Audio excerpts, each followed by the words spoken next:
At 100 feet below the surface, he started smiling. There was nothing funny.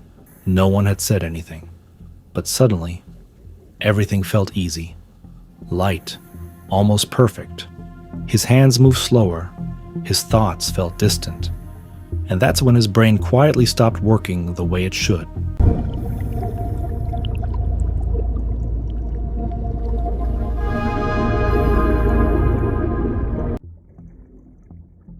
The dive was supposed to be routine.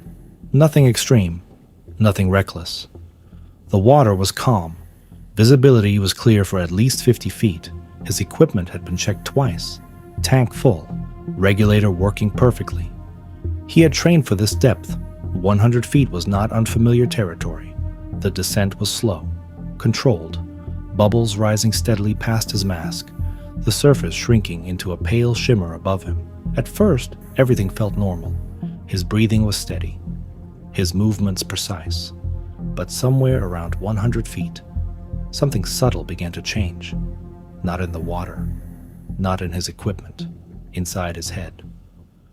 The pressure wasn't just around him anymore, it was in his thoughts, and he didn't recognize it. It started with something small, a strange lightness, the kind of feeling you get after a drink on an empty stomach. Warm, comfortable, slightly disconnected. He felt good, better than he should have at that depth. His thoughts slowed down, but he didn't see it as a problem. In fact, he felt confident, maybe too confident. He checked his pressure gauge, stared at it for a second longer than usual. The numbers looked clear, but somehow they didn't fully register. He smiled inside his mask. Everything felt manageable, easy.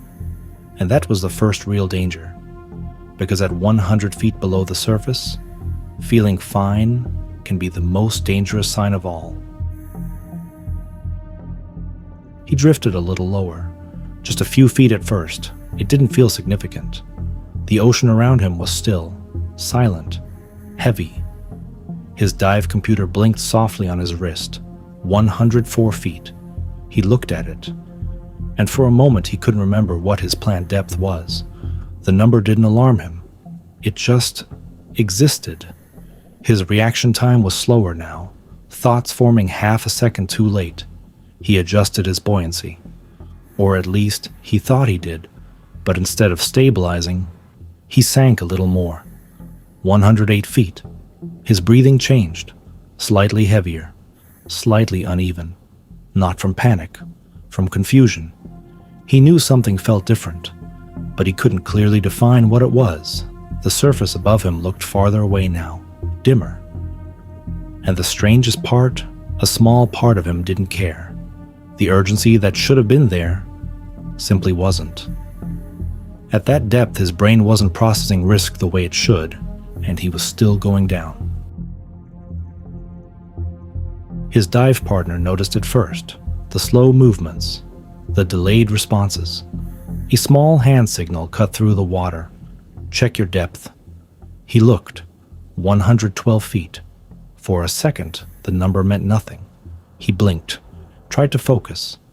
The digits seemed unusually interesting, almost fascinating. He felt calm, too calm. His partner signaled again, this time more firmly. Ascend. He understood the gesture. He had practiced it dozens of times, but there was a delay, a strange gap between understanding and action. Instead of adding air to his buoyancy vest, he hesitated. His breathing grew heavier now, not from exertion, from confusion. The water felt thicker, sound more distant. His thoughts were no longer lining up in order. A simple decision, go up, suddenly required effort. At 115 feet, nitrogen under pressure was altering the way his brain processed reality. He wasn't unconscious.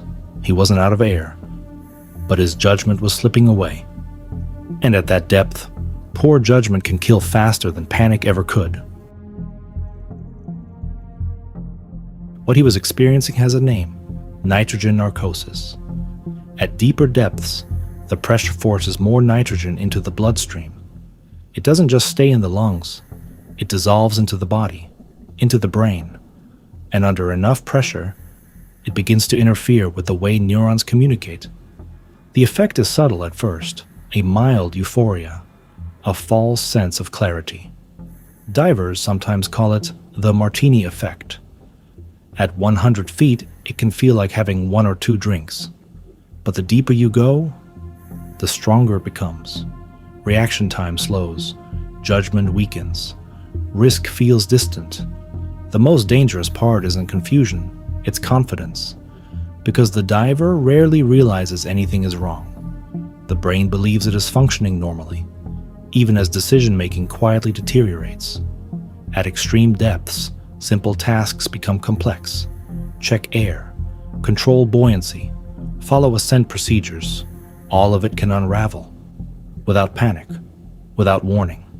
And underwater, impaired judgment is far more lethal than fear. He eventually followed his partner's signal. Slowly, he began to ascend, and as the pressure decreased, clarity returned. The fog lifted, the confusion faded. Only then did he realize how close he had been to making a fatal mistake. Nitrogen narcosis doesn't look dramatic. There are no flashing warnings, no sudden pain, just a quiet shift in perception, and at depth, that's all it takes. The ocean doesn't need chaos to be dangerous. Sometimes it only needs your brain to betray you. If stories like this fascinate you, the psychology, the pressure, and the thin line between control and catastrophe, this is what we explore here on Water Ends. Because underwater, the real danger isn't always what you see.